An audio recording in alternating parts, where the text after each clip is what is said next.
Então, boa tarde a todos. Eu sou a Luísa, estudante de engenharia da Poli e membro do Poli Finance, e eu estou aqui acompanhada da Sofia.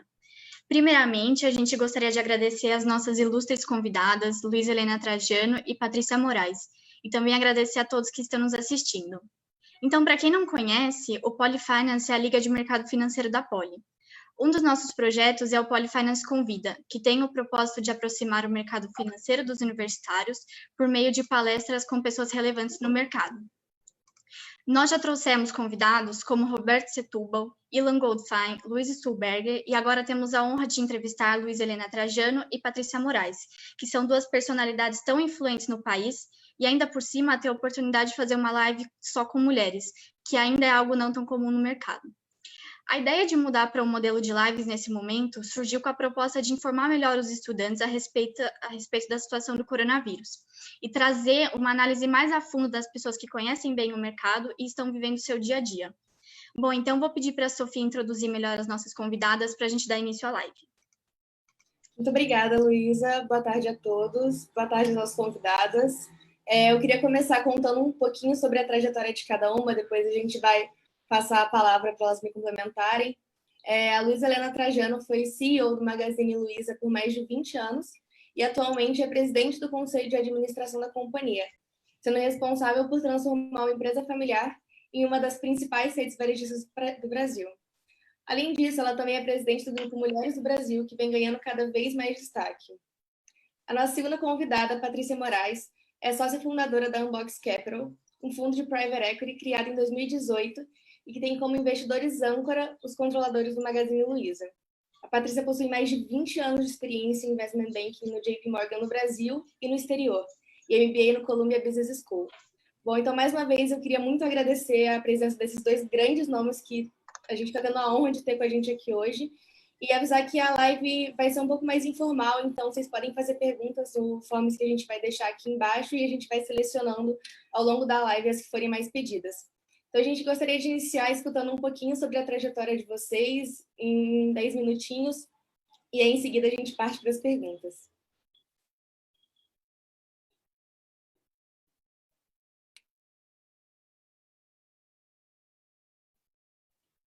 Bom, prazer, Sofia, Luísa, muito bonitinho ver essas meninas assumindo o comando, assim, eu fiquei nervosa, agora mesmo não deu certo, é assim que vai fazendo a vida que a gente vai aprendendo. Prazer estar com a Patrícia também.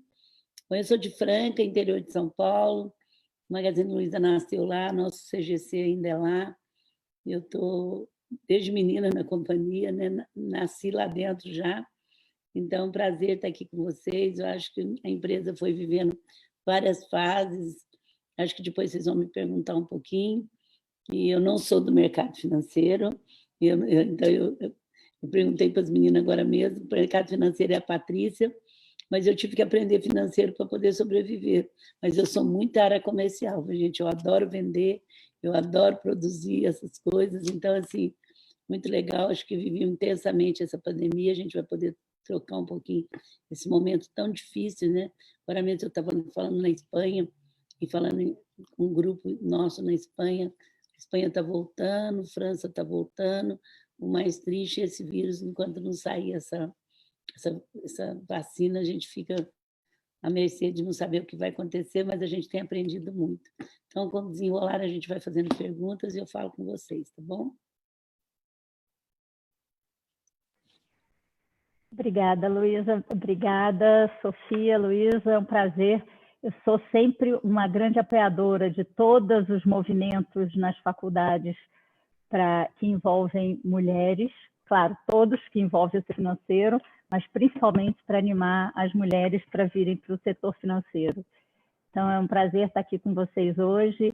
Muito bom estar aqui com a Luísa.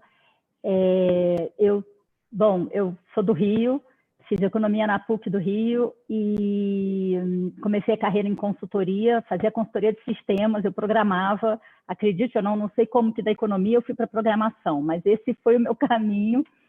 E aí, logo depois de uns 3 anos, eu resolvi ter uma experiência fora, então eu me mudei para Nova York e lá eu apliquei para... Eu trabalhei um pouco em consultoria lá também, eu trabalhava na Accenture, e trabalhei um pouco lá, e aí entrei no MBA na Columbia, que foi, assim, muito legal para mim, porque me mostrou um leque de oportunidades de trabalho que eu poderia ter. Foi nesse momento que eu resolvi entrar em Investment Banking, conversei com muita gente para entender os vários setores, para entender as várias áreas de banco, e achei que Investment Banking era uma carreira que tinha assim, que eu ia aprender muito. Eu não sabia se eu tinha talento para a carreira, mas eu sabia que eu ia aprender muito. Eu sempre tive muito aberta para aprender. Fiz o MBA, aí entrei no JP Morgan, ainda em Nova York, trabalhei lá, sempre em M&A, em fusões e aquisições e IPOs na área de Investment Banking. Voltei para o Brasil e continuei a minha carreira no JP Morgan. Em 2018, fechou o ciclo do JP Morgan, e aí eu estava falando para a Luísa que eu vi uma entrevista da Fernanda Montenegro, que estava falando nesse momento que ela está mais velha, com 90 anos, que ela teve a oportunidade de estar de volta perto dos filhos e dos netos por conta da pandemia. E ela falou, quis o destino que eu tivesse essa oportunidade. E no fundo, foi a mesma coisa que aconteceu comigo. Eu saí do banco e quis o destino que a Luísa estivesse procurando uma sócia para investir em empreendedores. E ela me ligou e falou, vamos fazer alguma coisa com empreendedores. A gente nem sabia direito o que ia ser. Acabou nascendo a Unbox, um VC, Venture Capital e Private Equity, né? E eu estou muito feliz. E a Luísa disse que ela teve que aprender finanças e eu tive que aprender a empreender, porque a gente começou do zero e eu estou empreendendo agora há 2 anos, construindo a Unbox, claro, com todo o apoio da Luísa e de todo o pessoal, os controladores do Magalu, mas tem sido uma experiência incrível que eu estou muito feliz de estar passando. Muito legal a história de vocês e com certeza essas 2 carreiras de muito peso trouxeram muita sinergia para o trabalho que agora vocês estão realizando juntas. E é sobre isso que a gente queria começar falando. Como que surgiu essa parceria da Unbox Capital? O que motivou? A gente escuta falar que a Patrícia estava procurando um desafio. E aí, como ocorreu esse processo da parceria da Unbox? Bom, eu acho que começou como tudo começa na Mulheres do Brasil. Eu falo que o Grupo Mulheres do Brasil ele tem uma magia. Apesar da gente não poder fazer negócios, da gente não poder usar aquilo lá como marketplace, mas ele tem uma magia. Lógico que eu já conhecia a Patrícia do mercado financeiro, até porque tem negócios em comum, o banco que ela trabalhava com o Magazine, mas foi dentro da Mulheres do Brasil, que eu falei agora mesmo, numa outra live que eu estava em Madrid, né, porque agora que você viaja pelo mundo inteiro, que a gente virou mais íntima e que a gente conheceu mais e que a gente pôde aprimorar. Então, acho que Mulheres do Brasil faz isso também, faz a gente conectar, aprofundar e virar mais íntima das pessoas. E lá também a gente descobre e quebra uma crença que mulher não é amiga de mulher, isso não é verdade. Mulher é muito amiga de mulher e de todas as idades.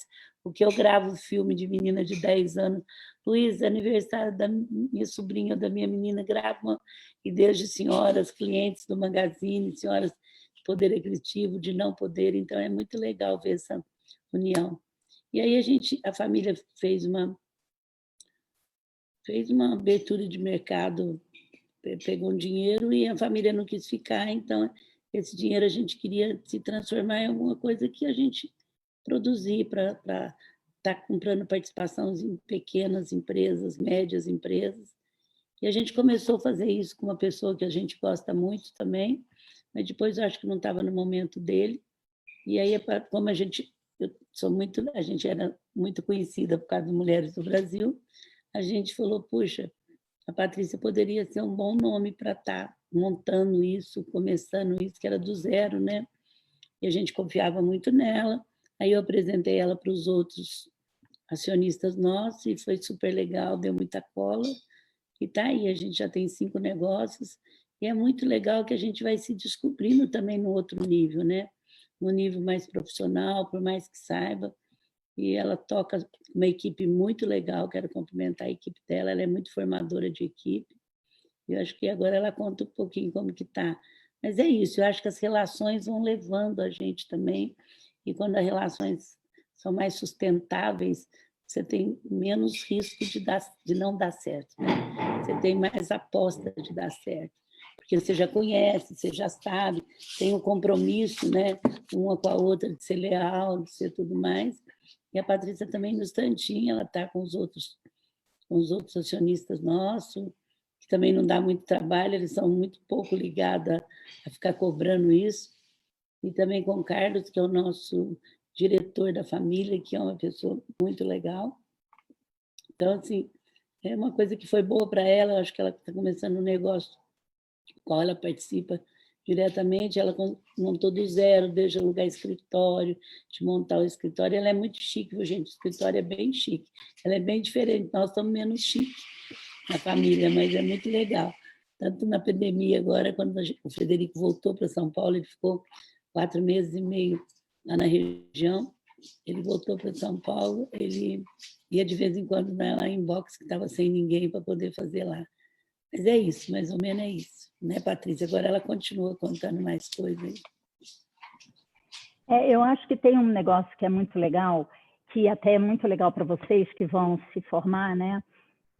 Que quando você quando você encontra uma pessoa que você admira, que tem os princípios muito alinhados com os seus, fica muito fácil. Eu brinco com a Luísa que ela podia ter me chamado para fazer qualquer coisa, que eu teria ido.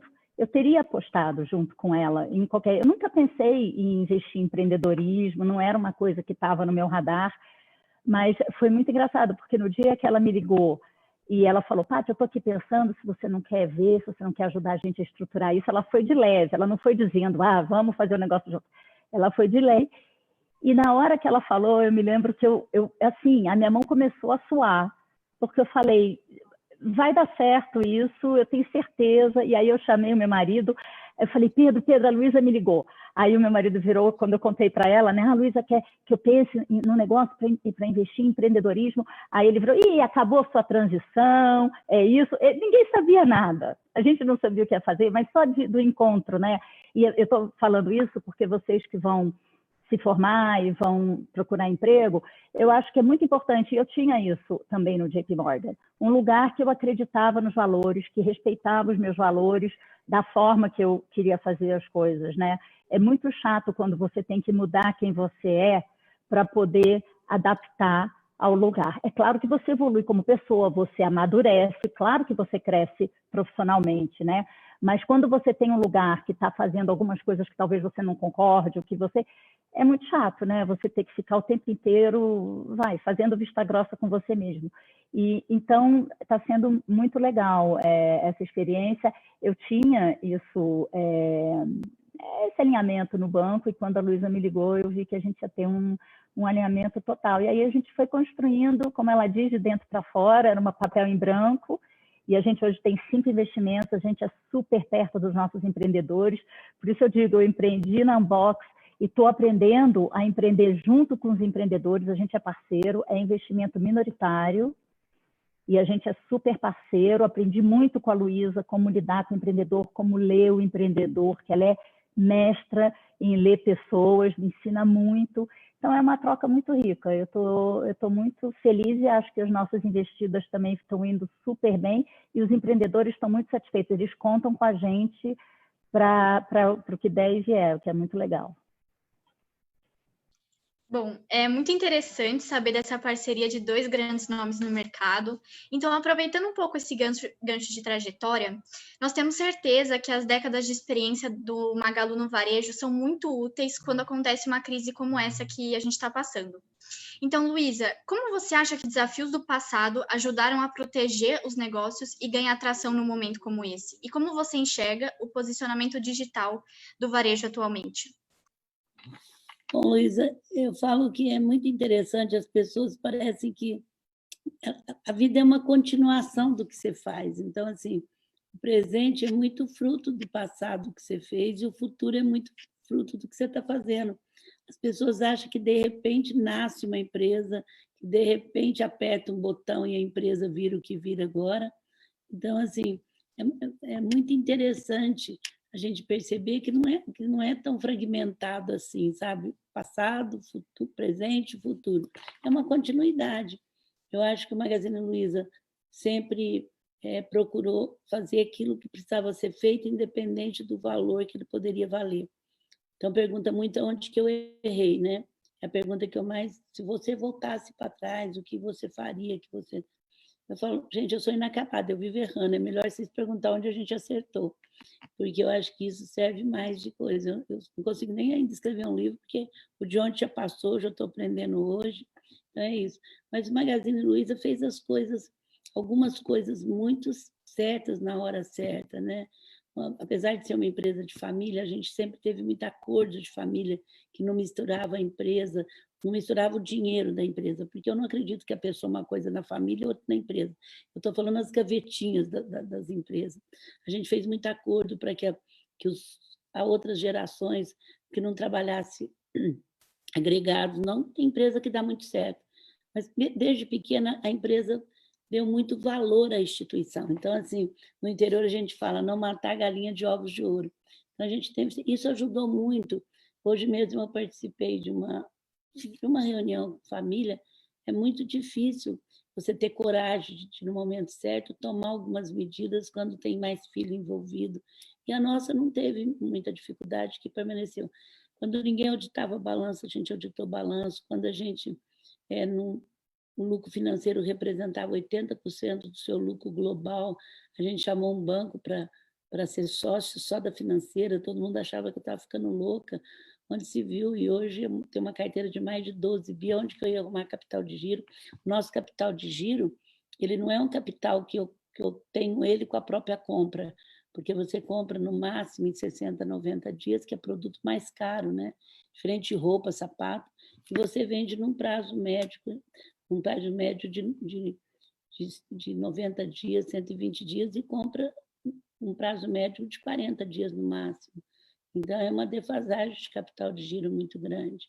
Então, assim, a gente foi crescendo e o digital, a inovação sempre fez parte da nossa... Duas coisas que hoje é tão importante, inovação e atendimento, sempre fez parte. A minha tia que montou a empresa há 63 anos, vai fazer...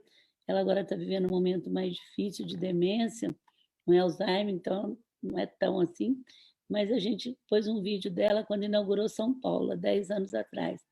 E eu pus no meu Instagram, há um tempo atrás aí, ela falou, olha, se chegar um cliente para comprar e um para reclamar, primeiro eu atendo de reclamar. Então, para vocês verem que o atendimento sempre, ela explica por quê. Então, nesse vídeo, e aí é isso que ela gravou 10 anos atrás.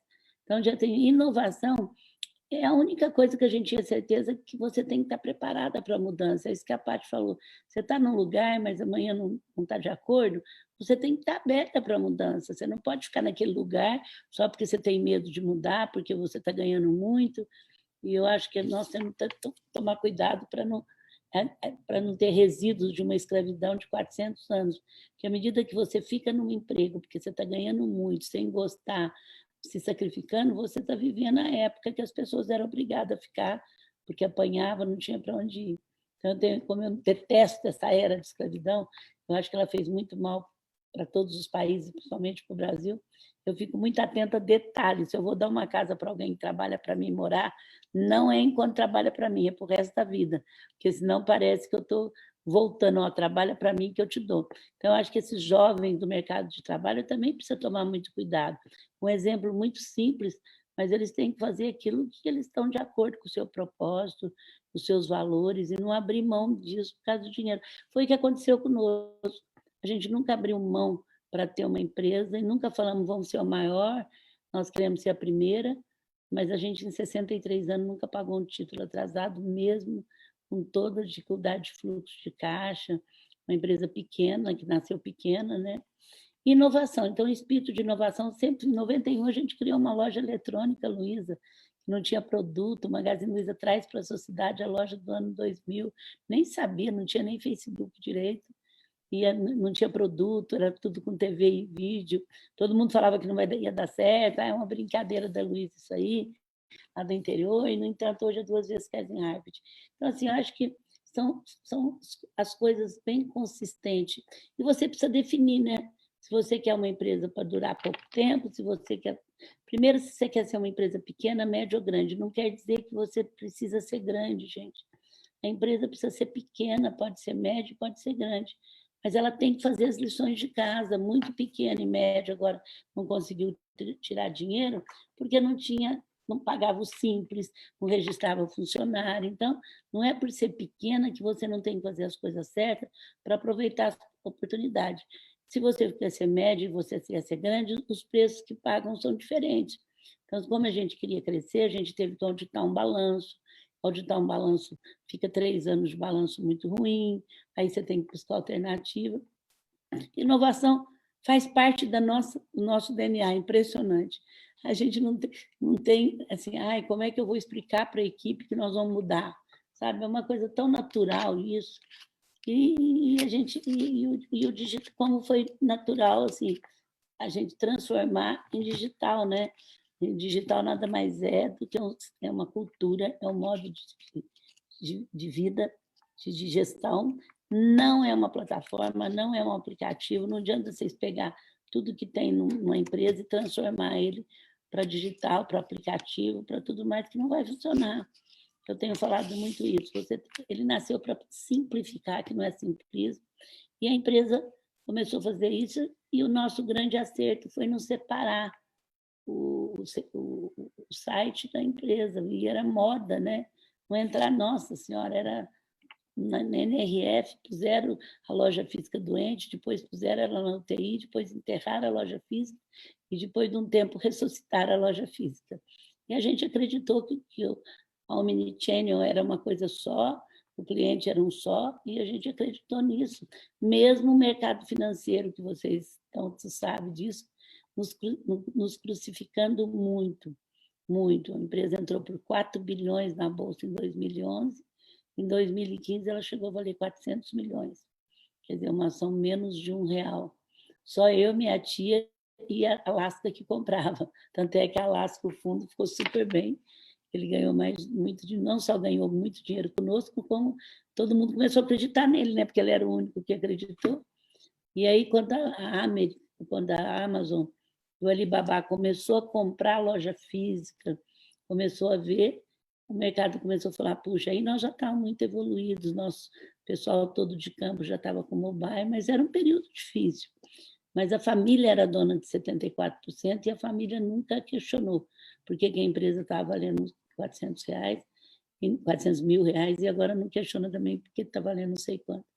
Então, assim, é muito princípios. Eu acho que Luiz, é uma série de coisas que foram fazendo e que a gente acreditou e apostou, e foi difícil, porque o mercado totalmente contra, né? A gente era o patinho feio da Bolsa, era aquele que não, talvez a gente fosse até sair da Bolsa, o povo falava no mercado, muita fofoca, muita coisa. Mas a gente foi acreditando, foi fazendo, e é muito importante isso, você saber isso que a Patrícia falou, onde você acredita, o que você acredita, e para nós pagar em dia, ser honesto, sempre não foi nenhuma vantagem. Minha tia falava, mas ser honesto, como é que vantagem que é isso? Isso é obrigação sua. Então, assim, esses princípios rígidos era muito sério nosso.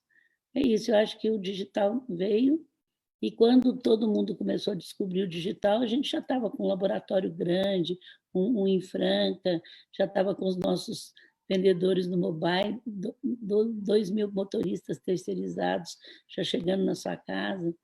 Então, e mais bonito agora na epidemia, que eles estavam com 50% na venda. Pela primeira vez a empresa estava capitalizada, que a família vendeu 10% ou 8% e capitalizou, mas eles fizeram de conta que não tinham nada, e eu fiquei muito feliz, porque eles em 10 dias criaram coisa totalmente nova. E presta atenção, eu acho que se eles não tivessem criado, a concorrência teria, porque todo mundo correu muito também com o digital, então você não pode duvidar da capacidade do outro. Você não tem nada, você está, né? Então eles fizeram de conta que não tinha nada, botaram o dinheiro de capital de giro lá, não foi para isso que os investidores colocaram aqui, e foram trabalhar e criar esse parceiro Magalu aí, que é um sucesso, não só um sucesso para nós, como foi um sucesso para o Brasil, como gerou emprego para muita gente, e como também ajudou muito a empresa. E hoje nós aparecemos 600 mil pessoas para vender, 60 mil todo dia vende um produto para nós, que é o que é o que vende, aquele que estava desempregado e começou a ser vendedor nosso, e também para aqueles pequenininhos e médios que nunca tinham entrado em marketplace. Ele subiu uma vitrina dentro do nosso site muito rápido, e apareceram 30 mil. E mais importante é que o Frederico sempre teve como missão digital, Luísa, dar acesso a muitos, o que é privilégio de poucos, principalmente comerciantes. E aí entrou uma turma muito grande, né? Depois a gente vai falar um pouquinho desses números de digital. Mas é isso. A Patrícia agora responde, acrescenta. Não, a única coisa que eu queria comentar aqui, gente, a Luísa é a pessoa mais disruptiva que eu conheço. Ela é muito inovadora. Então, eu acho que é isso que ela falou, né? Que a história você vai construindo. O Magalu, ele viveu disrupção a sua história toda, né? Porque a Luísa é assim, é muito engraçado. A gente, né, de mercado financeiro, de finanças, pensa em cenários, faz tudo organizadinho. Aí, de repente, aí a gente mostra para a Luísa, e de repente ela vem com um ângulo totalmente diferente, que a gente não tinha pensado. Aí também a gente tem que se virar nos 30, né? A gente se vira nos 30. Mas ela vem sempre com uma visão que a gente não teve. Assim, é muito legal, é muito interessante, porque é uma visão de um outro lado, né? Eu digo, é muito legal, porque a Luísa vem do empreendedorismo, eu venho das finanças, e a gente se encontrou num lugar muito especial. E, assim, eu aprendo todo dia com ela a refinar o meu olhar, né, para enxergar outras coisas que eu não fui treinada nos meus anos de banco, né, que é essa convivência com o dia a dia, da execução, da operação. E a Luísa é isso. Deixa eu ajudar um pouquinho, porque eu acho que tem muitos jovens financeiros aí. Aí eu acho que é o papel do financeiro. Eu tive a sorte de ter homens financeiros comigo, que não eram mulheres, que tinha espírito de empreendedor, nunca me bloqueou, mas porque tem financeiro que só sabe falar não. Então, eu sou muito grata. Como agora a Patrícia e o grupo dela é um grupo que vem de finanças, mas eles têm o espírito empreendedor. E não deixavam eu, por exemplo, fazer alguma coisa que eu não podia fazer, eu sempre obedeci, porque eu sou bom senso, mas deixava eu usar enquanto podia usar.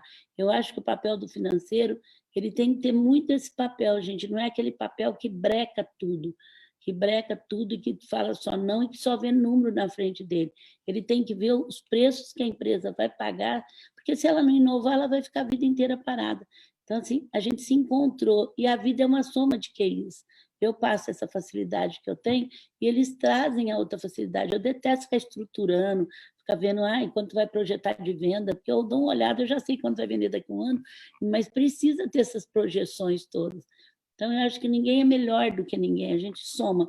O problema é você aceitar as diferenças como soma. Normalmente, você aceita a diferença como diminuir. E aí fica egos entrando, fica muitas crenças que te limitam, e no financeiro vocês têm muita crença limitante, que vocês vão ter que tirar bastante por esses startups de banco, de tudo que está entrando aqui. Não vai ser fácil para vocês tirarem isso, como não foi fácil para mim, não, foi mais fácil porque eu sou disruptiva mesmo. Tirar OM, aquele negócio de OM, na minha época, eu ficava escrevendo OM para todo mundo, era uma verdade nas universidades.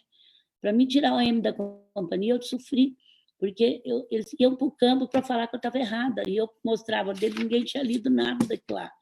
Então, assim, é só processo em cima de processo. Então, assim, a mesma coisa que eu vivi para tirar essas coisas, sala, eu fui a primeira a tirar a sala das pessoas. Nossa Senhora, parece que eu estava tirando status.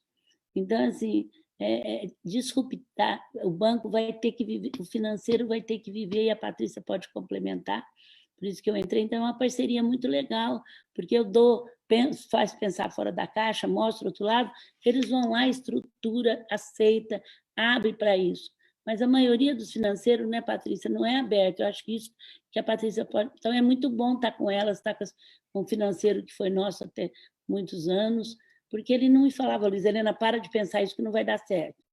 Ele parava para ver, né, Patrícia? Vamos explicar isso para eles, que eu acho que é muito legal. Porque é muito... É muito legal, porque a gente tem um papel do financeiro que é uma coisa mais da controladoria, das projeções, de segurar o caixa, né? Tem esse papel do financeiro, mas tem um passo além, que é você entender a empresa para a qual você está trabalhando, quais são as oportunidades, e ajudar a empresa, a entender as suas fortalezas. Então, vamos dizer, uma empresa de consumo, você entender como que você está vendendo, quais são os seus produtos mais rentáveis, qual é o mix que está vendendo mais. Quer dizer, você pode dar um monte de informações para a turma de vendas que eles não têm na ponta da língua, né? Eles têm uma sensibilidade, mas se eles não têm os dados, eles não conseguem, não sabem especificamente o que é. E o financeiro pode dar essa base para ajudar a impulsionar vendas. Por exemplo, um exemplo simples esse. Ou você pode, tem projetos novos que o financeiro vai lá, faz a projeção do projeto, vê se o projeto é rentável, em quanto tempo se paga, etc. E tem que ter a visão do negócio para você poder dar os argumentos, seja para o CEO da empresa, ou seja, você mesmo ter os argumentos para bancar um investimento ou para segurar alguma coisa no momento que talvez não esteja tão certo, ao invés de tomar a postura de ser só a linha de defesa, né? É ser muito mais parceiro com o empreendedor, com o CEO e com o time, com o management da empresa. É bem legal, e eu acho que agora tem, com todo esse ambiente de startup que aqui no Brasil, gente, está muito legal, tem muita coisa legal, está super pujante, tem muito investidor querendo apoiar essas iniciativas em todos os elos, em todas as fases, né? Desde a pequena startup, que você levanta dinheiro com pessoas físicas, até os fundos de VC, os fundos de growth, que no caso é onde a gente está inserido, que a gente é meio VC, meio PI, e os fundos de private equity, que já fazem empresas mais maduras. Tem um ambiente muito fértil, eu acho, para o Brasil à frente. É muito legal. E, gente, e assim, com todas as dificuldades, o pessoal diz, é difícil fazer negócio no Brasil, tudo bem. Até pode ser, mas eu digo, o empreendedor que vence no Brasil, vence em qualquer lugar do mundo. Tanto que algumas das nossas investidas, a gente apoia muito os empreendedores quando eles, claro que parte deles, veem que tem uma oportunidade nos Estados Unidos, por exemplo. A gente acha muito legal e a gente apoia, porque o ambiente de negócio nos Estados Unidos é mais fácil. A competição pode ser mais difícil, dependendo do setor. Mas o ambiente de fazer negócio é mais fácil. Então, o empreendedor que é bom aqui no Brasil, eu tenho certeza que vai ter sucesso em qualquer lugar do mundo. Nossa, uma aula que vocês acabaram de dar para a gente agora. Com certeza, a gente não tem a mínima dúvida de que ser disruptivo, ser inovador, realmente está no DNA da Magalu e realmente ajudou muito vocês a terem a presença que vocês têm hoje. E aí, evidente que a gente estava até conversando sobre isso mais cedo, Magalu está com um destaque muito grande na mídia essa semana, nos veículos de comunicação, e saiu recentemente a notícia de que o Magalu competiria com a Amazon e players globais no setor de entregas na aquisição dos Correios. Projeto que poderia mudar, né, o cenário da competição nacional no e-commerce. Então, como vocês enxergam a situação do frete no país como um todo e qual o impacto que a aquisição dos Correios poderia trazer para uma varejista?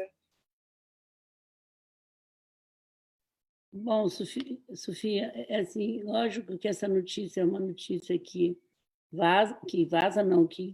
se jogam aí, né? Porque é um órgão público passa por uma série de coisas, não podem nem sair falando isso. Mas o Magazine Luiza tem dois focos muito grandes. Na logística, que a gente já comprou umas 3 ou 4 empresas de logística, empresas, e a gente tem comprado muito, porque logística é um diferencial grande, e tem no marketplace, que é vender de tudo, que vocês devem estar vendo aí, que é um investimento, e lógico, a gente não é mais uma empresa de varejo, nós vamos oferecer tecnologia para o mercado. Hoje a gente tem 4 laboratórios. O Correio, independente da gente ou não, é o único órgão que chega em qualquer lugar. Mas isso não é assim que fala, a Magazine está comprando Correio, a Amazon está comprando Correio. Agora, o Correio é um órgão muito importante para a logística do país, mas ele precisa também, ou ele é vendido, ou ele precisa passar por um grande processo de gestão, porque ele precisava ter avião, ele precisava ter mais coisa, mas ele é o único que chega em qualquer lugar. Mas se não for ele, você também tem condição, você faz parceria. Agora, é um negócio, ele vai ser um negócio bom conforme ele for fazer, porque você sabe que ele tem um mundo de problema trabalhista e tudo mais. Então, não dá para a gente falar nada que se é um negócio bom ou se ele é um negócio ruim. Eu só posso dizer que logística é o foco de qualquer pessoa que está vendendo grande na internet hoje. O que nós fizemos para diferenciar da concorrência, que eu acredito muito? A gente transforma nossas 1.200 lojas em ponto de entrega. Então, se você for já há 2 anos na nossa loja, ela tem um lugar que a gente chama entregas, onde tem gente especializada, que você compra na internet, em 2 horas você pode pegar lá o produto sem frete. Por isso que a gente continua montando loja física. A gente ia montar 150 esse ano, vamos montar 40, já inauguramos 13. Hoje eu estou pondo no meu Instagram, que eu falei ontem, um grupo de 6 lojas que está inaugurando, 8, a Roberta está falando 8 lojas que está inaugurando, e a gente continua inaugurando lojas, lógico, com formato mais digital, mudando, interativo, mas é para nós uma grande diferença da concorrência de entregar mais rápido, porque o Brasil não é fácil, né, gente? É um país longo, distante, graças a Deus grande, é um país com muita água, com muita coisa, e a gente tem lugares que só chega. Esses dias eu mostrei um médico, filho de um amigo, um jovem, que vai fazendo um trabalho social, ele leva 5 horas, não, como que é? Quando tem avião, ele leva 8 horas para chegar onde ele está, na divisa do Acre, lá dentro, que não chega, a não ser de barco. Então, assim, é um país que nós não temos um transporte ferroviário bom, então, assim, temos muito que investir nessa infraestrutura. Temos estradas ainda muito ruins. A Patrícia foi para a Bahia agora de carro, ela sacudiu até, né? Porque ainda tem muito que crescer. Parece que agora o ministro da Infraestrutura tem dado uma agilizada, que é bom, a gente tem que falar. Ele tem dado uma agilizada, mas ele tem que correr muito para colocar o que a gente deixou para trás. Então, respondendo a sua pergunta, o Correio é o único que chega em qualquer lugar. Se ele vai ser um bom ou não negócio, ou se ele vai ser, inclusive, privatizado, a gente não sabe, porque não depende só de querer fazer isso. Mas ele é um bom mapa logístico. Mas, a partir daí, você não sabe o que vai acontecer. Pode ser um ótimo mapa logístico, eu estou no meio de financeiro e tudo que acontecer não dá para comprar. Então, assim, mas ele é um bom mapa logístico. Mas não é o único também, você vai ter que ter outra alternativa. Não sei o que a Patrícia quer falar disso, mas... Eu até respondi, Patrícia, porque era direto comigo mesmo, né? Não, essa é para você. Magalu é contigo. Não, você até sabe muito, mas essa do Correio é... Bom, falando um pouco de pandemia, do coronavírus, que provocou várias transformações no mundo que a gente está vivendo. A gente queria saber, Patrícia, como você enxerga que a pandemia pode afetar o setor de Private Equity e Venture Capital, principalmente para Small e Mid Caps, e eu tenho certeza que a Luísa consegue ajudar a gente a responder também. Quais foram as mudanças no sentido de apetite a risco? Eu acho que num primeiro momento, né, todos os setores, né? Não foi só um benefício do private equity. Acho que todos os setores deram um freio de arrumação, né? Para sentir o que estava acontecendo, né? Depois desse primeiro momento, porque foi um grande susto para todo mundo, uma nova forma, né? E todo mundo também tinha que se ajustar, ir para casa, fazer, né? Botar os funcionários trabalhando remotamente, criar os protocolos de proteção dos funcionários. Então, isso foi, acho que, a primeira reação. Eu acho que, num segundo momento, aí você vê até o perfil, né, das pessoas nesses momentos de crise. Você tem empresas que ficaram, talvez, um pouco paralisadas, esperando a coisa voltar ao normal, e outras que olharam para a situação e viram como que eu posso aqui me reinventar, como que eu posso aqui ajudar né? E então foi muito legal, apesar de todas, né, as notícias ruins e das coisas que estão acontecendo, foi muito legal ver as empresas reagirem, né, e estar perto delas. Então, quer dizer, o Magalu foi aí um caso fabuloso, criando o Parceiro Magalu e uma série de outras iniciativas. E nas nossas investidas, a gente também viu uma série de coisas. A Inloco, por exemplo, criou ainda no final de março o índice de isolamento social, que a gente doou para todos os estados e que virou a referência, o índice de referência de isolamento no Brasil. E isso eles criaram em 48 horas. Foi muito legal ver isso.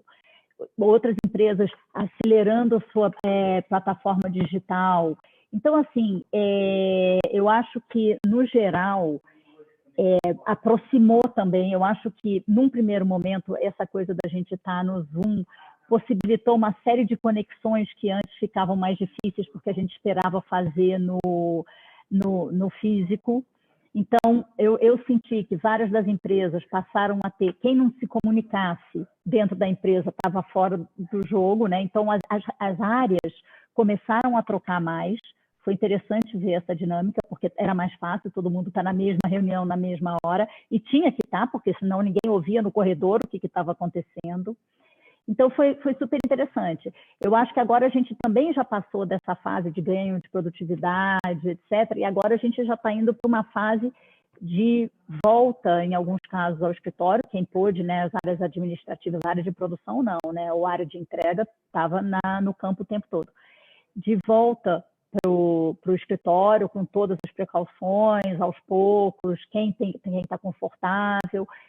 E aí a gente está vendo, eu acho que um retorno de uma criatividade, que eu acho que no mundo atual a gente acaba fazendo muita coisa, mas é difícil você ter o tempo para jogar a conversa fora, que é aquela que muitas vezes dá uma ideia, dá uma... sabe, que surge aquela ideia. Então, o que eu estou vendo é que agora, voltando para o escritório, eu posso dizer pela Unbox, a gente está voltando aos poucos, a gente já faz 3 semanas que a gente está indo pelo menos 2 vezes, e foi muito legal o retorno. Cada um, a gente mantendo a distância, de máscara, com todas as... Ninguém lá no escritório pegou o Covid, então a gente tomando todos os cuidados, mas a troca que a gente tem está sendo bem rica. E eu acho que as empresas, os private equities, continuam super interessados em continuar a investir. É lógico que a gente tem aqui o impacto da taxa de juros caindo e muita gente indo para o mercado de ações e para o mercado de private equity, tem esse deslocamento já natural por conta dos nossos juros, mas eu acho que o ambiente de investimento está muito fértil no Brasil, tem muita coisa boa, os empreendedores brasileiros são muito criativos, fazem mais com menos, né, que é uma coisa que o Magalu valoriza muito. Então, eu estou bem animada com as perspectivas.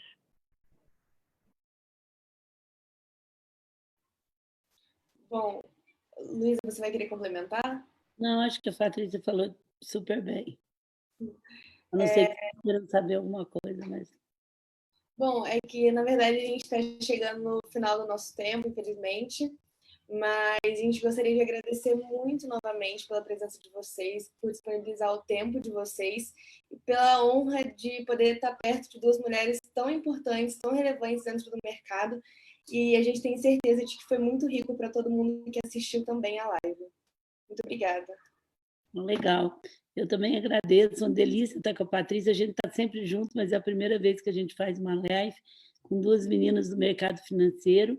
Eu só queria dizer que a epidemia trouxe para o mercado uma nova forma de ser das pessoas, isso é muito importante. Eu não quero nem falar desse novo, não sei o que, não, é uma mudança profunda do consumidor. Então, eu acho que é uma mudança que precisa estar muito atento, vocês que são jovens aí, é uma mudança do ter por ser. Propósito, eu nunca vi falar tão fortemente nos mercados financeiros. Vou contar uma historinha. Em 2011, a gente entrou na Bolsa e tem o show de show.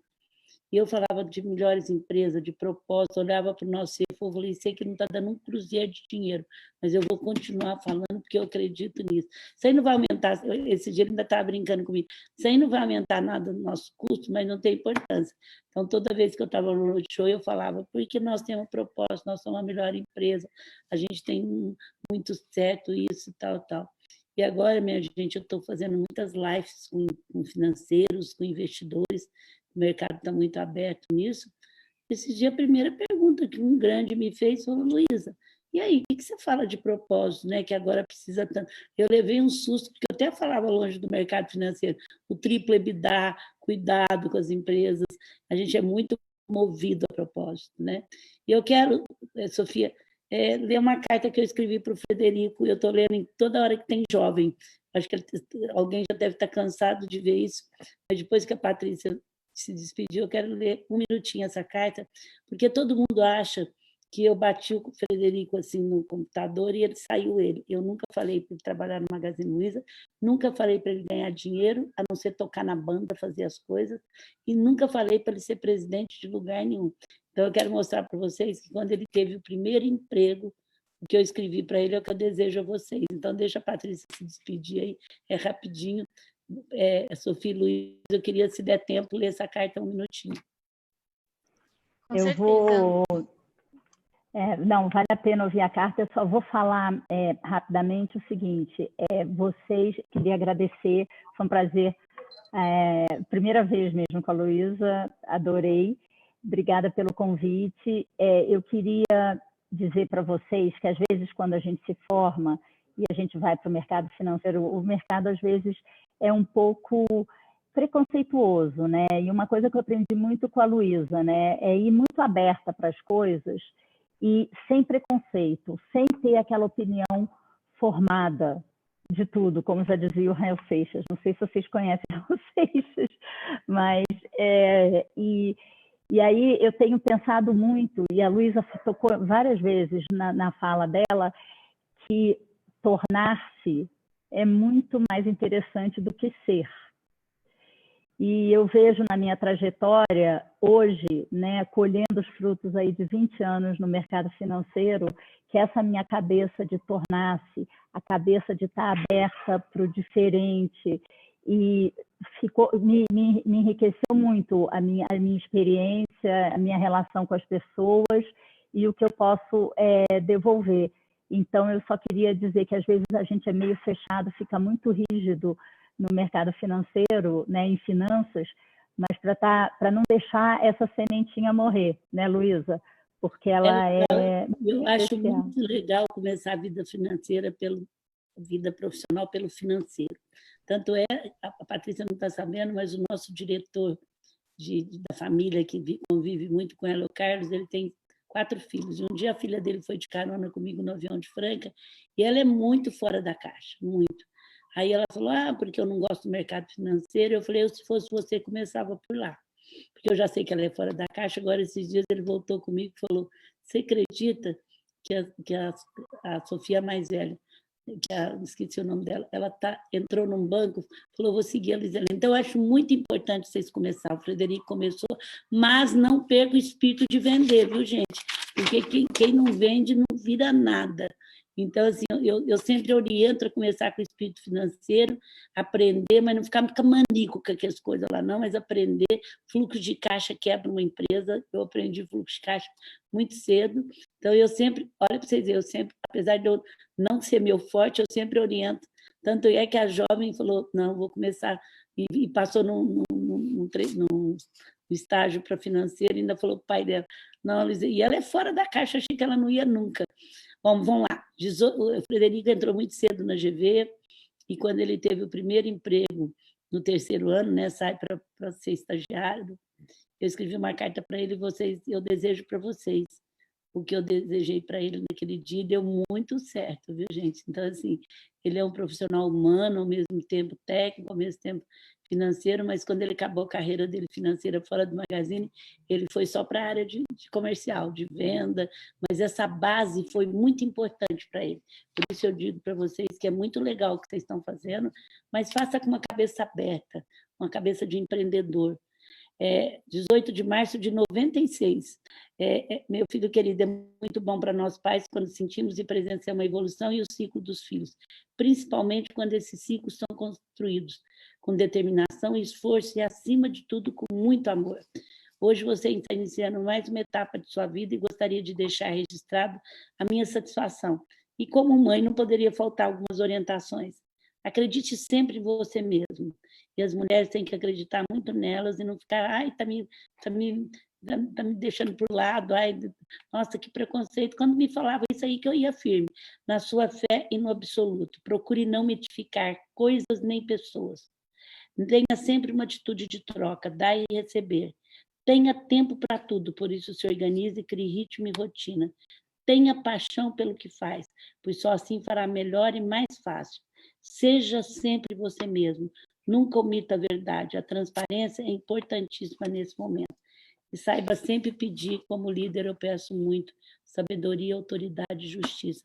Vocês estão numa boa faculdade, vocês estão num bom curso, vocês têm um apoio do que vocês estão criando para finanças, mas vocês vão ser selecionados nas primeiras peneiradas por comportamento. Os headhunters do mundo inteiro estão mudando. Primeiro, sem saber de onde vocês estudaram, isso tudo que vocês estão fazendo é maravilhoso, mas se você não desenvolver a forma de lidar com as pessoas, a forma de empatia, trocar de papel no mundo do outro, pensar no Brasil, ajudar o Brasil, daqui 2, 3 anos não vão ter muito emprego quem tiver, porque descobriram que você contrata pela capacidade técnica, mas manda embora pelo comportamento. Eu já estava falando isso antes da epidemia, e agora eu estou convivendo com muitos headhunters. Esses 100 dias eu fiz com vários headhunters de vários lugares, e eles estão tudo fazendo teste, que primeiro o Magazine já fazia, a Oracle faz 10 testes, primeiro para ver como se relaciona. Então, que bom você estar na faculdade, gratidão, uma turma boa, mas não esqueça de saber que o Brasil tem 60% de pessoas que não vivem conforme vocês, e que não têm oportunidade, e que passam muita fome, e que a maioria dos jovens como vocês não tem oportunidade. E a responsabilidade é minha, da Patrícia e de todos vocês, fazer com que isso mude. Assuma isso para vocês. Obrigada, gente. Beijo. Luísa, minha xará. Foi uma honra estar com vocês. Obrigada, um beijo para todo mundo. Patrícia, foi ótimo. Podemos fazer essa dupla, viu? Depois das Podemos. Agora. Muito Obrigada, bom. gente. Tchau, gente. Obrigada. Obrigada.